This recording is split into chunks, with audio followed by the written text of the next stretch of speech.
Dilansir dari jpnn.com, tenaga administrasi sekolah layak diangkat jadi PPPK 2024, penuh waktu.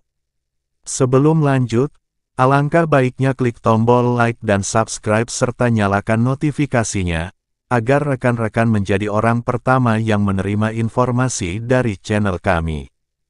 Ketua Solidaritas Nasional Wiyata Bakti Indonesia, SNWI, Tendik Provinsi Riau Eko Wibowo tidak sepakat bila honorer teknis administrasi diangkat PPPK paruh waktu.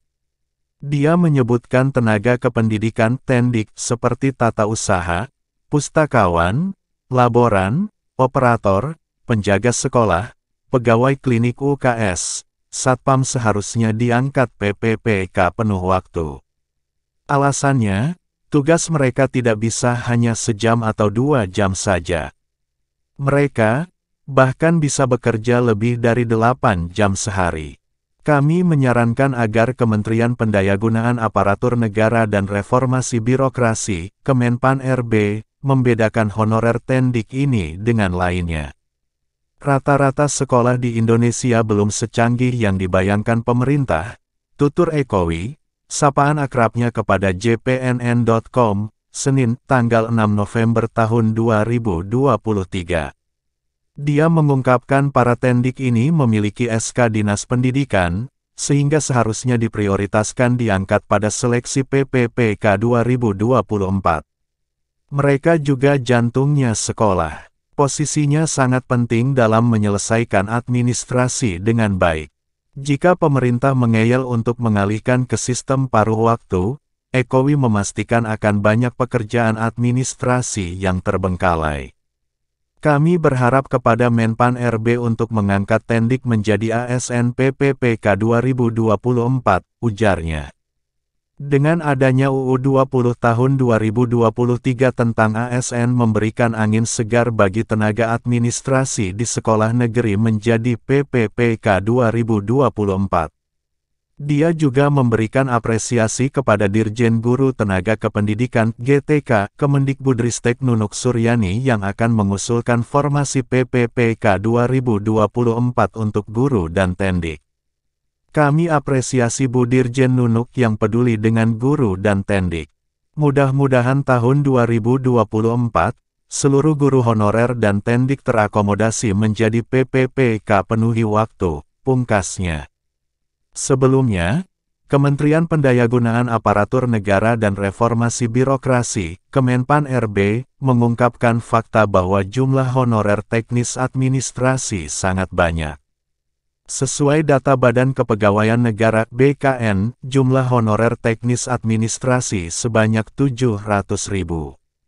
Angka tersebut menurut Deputi SDM Bidang Aparatur Kemenpan RB Alex Denny masih tinggi. Sebab, kebijakan pemerintah saat ini adalah mengarah pada talenta digital. Kalau 700.000 honorer teknis administrasi diangkat PNS, ya, tidak mungkin. PNS yang sekarang saja mau kami kurangi kok, kata Deputi Alex, Minggu, tanggal 5 November tahun 2023. Dia menegaskan proporsi PNS di Indonesia saat ini, sebanyak 38%-nya berada di jabatan pelaksana atau administrasi. Sementara, dengan digitalisasi banyak pelayanan publik yang mengarah pada sistem elektronik, otomatis pekerjaan PNS di jabatan pelaksana ini jadi berkurang. Itu sebabnya, kata Alex, mulai tahun ini pemerintah mulai mengurangi formasi jabatan pelaksana. Jika PNS administrasi pensiunnya 5 orang, maka formasi yang dibuka hanya 2. Selain itu, PNS di jabatan pelaksana ini diarahkan untuk meningkatkan kemampuannya agar bisa menguasai jabatan lebih teknis. Nah, di PNS saja sudah kami buat begitu aturannya, bagaimana bisa honorer teknis administrasi kami angkat PNS? Ya, enggak mungkin, tegasnya. Sebagai solusinya, Kemenpan RB mengarahkan 700.000 honorer teknis administrasi ini untuk meningkatkan keahliannya. Jangan sekadar menguasai pekerjaan yang sifatnya administrasi. Nantinya, mereka ini akan diarahkan ke pegawai pemerintah dengan perjanjian kerja PPPK. Tentunya setelah pemerintah melakukan audit data. Sebab ujar Deputi Alex, cukup banyak honorer bodong yang ternyata masuk pendataan tenaga non-ASN pada 2022. Apakah mereka diarahkan ke PPPK penuh waktu atau paruh waktu? Dia mengatakan akan disesuaikan dengan kekuatan anggaran.